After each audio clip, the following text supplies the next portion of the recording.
Semua orang menginginkan nikel Indonesia, tapi Zhang Guangda lah di urutan pertama. Ini adalah tulisan Elliot Chen dalam The Nickel Pickle. Jadi, siapa itu Zhang Guangda? Zhang adalah bos besar Tsingshan Group, perusahaan logam Tiongkok, pemain utama industri nikel dan baja dunia. Kita semua pasti sudah tahu bahwa Indonesia adalah Arab Saudinya nikel, yang mana ini adalah laporan dari US Geological Survey 2023 yang menginformasikan bahwa cadangan Indonesia lebih dari 20 juta ton. Disinilah miris pertama yang kita harus ungkapkan. Mengapa Indonesia sebagai Arab Saudi nikel, tetapi negaranya dan rakyatnya tidak semakmur Saudi?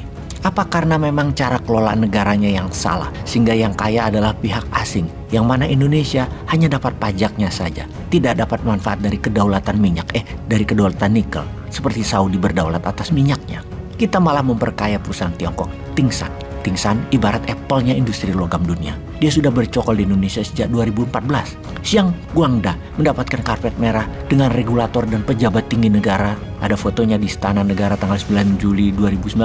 Banyak kemudahan yang dia dapat. Bersama Bintang 8 Investama membentuk perusahaan patungan PT Sulawesi Mining Investment (SMI) yang pegang konsesi setidaknya 46,5 ribu hektar nikel di Morowali Industrial Park. Tsingshan juga investasi di Weda Bay Industrial Park. Selain Tsingshan, perusahaan Tiongkok lain mendominasi nikel Indonesia seperti Ningbo Legend dari Harita Nikel, kemudian Haozhou Cobalt di Pomala Block Nickel Industrial Area. 10 tahun terakhir, Tiongkok meletakkan investasi di bisnis nikel di Sulawesi dan Maluku Utara setidaknya 29 miliar dolar atau 430 triliunan rupiah, yang tentunya mereka berharap segera balik modal. Untuk memuluskan bisnis nikel Tiongkok yang terbukti berhasil menghabiskan aset Indonesia tersebut dan tidak membuat makmur warga setempat, bahkan APBN Indonesia pun tidak ada dampaknya dari investasi mereka. Yang pasti hanya satu hasilnya, aset nikel kita habis, tidak terganti uang dan tidak terganti kedaulatan nikel karena pemiliknya perusahaan Tiongkok. Mereka dengan canggih membuat ekosistem lingkaran kekuasaan dan penguasa, alias penguasa dan pengusaha bermain bersama dalam lingkaran tertutup.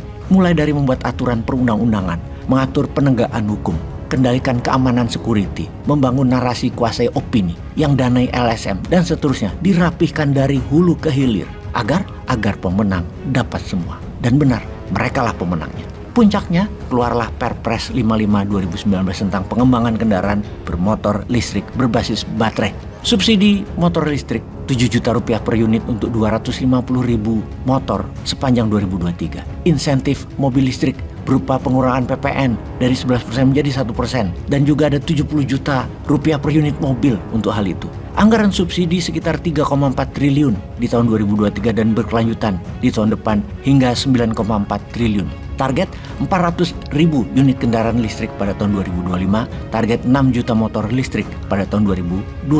Siapa saja pemain di bisnis ini? Polytron Evo Electric atau PT Hartono Istana Teknologi dari Hartono Bersaudara, Alfa Indika Energi Agus Lasmono, Elektrum PT Energi Kreasi Bersama Patungan Goto dan Toba terafiliasi dengan Opung, PT Mobil Anak Bangsa Indonesia MABI, foundernya adalah Kepala Staf Presiden Pak Muldoko. Baik Smart Electric terafiliasi Ketua MPR Pak Bambang Susatyo, kemudian Gesit dari BUMN Wika, dan juga PT VKTR Teknologi Mobilitas dari Bakri Group, juga perusahaan HNMI yang didirikan oleh Eternal Tsingshan Group Limited. Sekarang coba kita merenung, sebodoh-bodohnya kita, sekorea-koreanya masyarakat Indonesia, apakah pemilu 2024 nanti adalah murni sarana demokrasi untuk menyejahterakan rakyat Indonesia atau untuk melanggengkan kekuasaan segelintir oligark? Coba kita saksikan video berikut ini. Peace.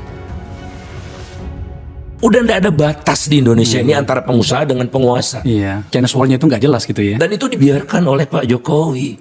Pak Muldoko itu bukan sekedar pengusaha, ketua asosiasi pengusaha mobil listrik. Apa yang salah dengan itu? Penguasa dia. Oh. Penguasa itu membuat kebijakan, memberikan subsidi. Nah, dia yang datang-datang ke Menteri Keuangan itu, cepet dong keluar dan mengerikan. Pak Luhut juga punya perusahaan sepeda motor listrik. Dia ngomong subsidi sepeda motor untuk dirinya sendiri. Bagaimana sih Pak? Bagaimana mungkin Subsidi yang dikeluarkan oleh pemerintah kepada penjual, bagaimana caranya? Kan harusnya di pembeli, di rakyat lah. Dan mobil subsidinya itu ke produsen. Mobil itu Kalau Bang Akbar mau beli mobil listrik, itu antrinya 6 bulan. Dan disubsidi, gila. Kan kalau nggak laku disubsidi gitu kan. Ini udah laku tanpa disubsidi pun mobil itu udah laku di Indonesia. Dan ternyata tetap dapat subsidi. Subsidinya puluhan juta per mobil. 70. Nah, sepeda motor 7 juta. 70 juta per mobil. Masya Allah, nggak pernah kejadian. Nggak ada kejadian. Nah itulah tidak jelasnya sekarang tidak ada batas lagi antara penguasa dengan pengusaha.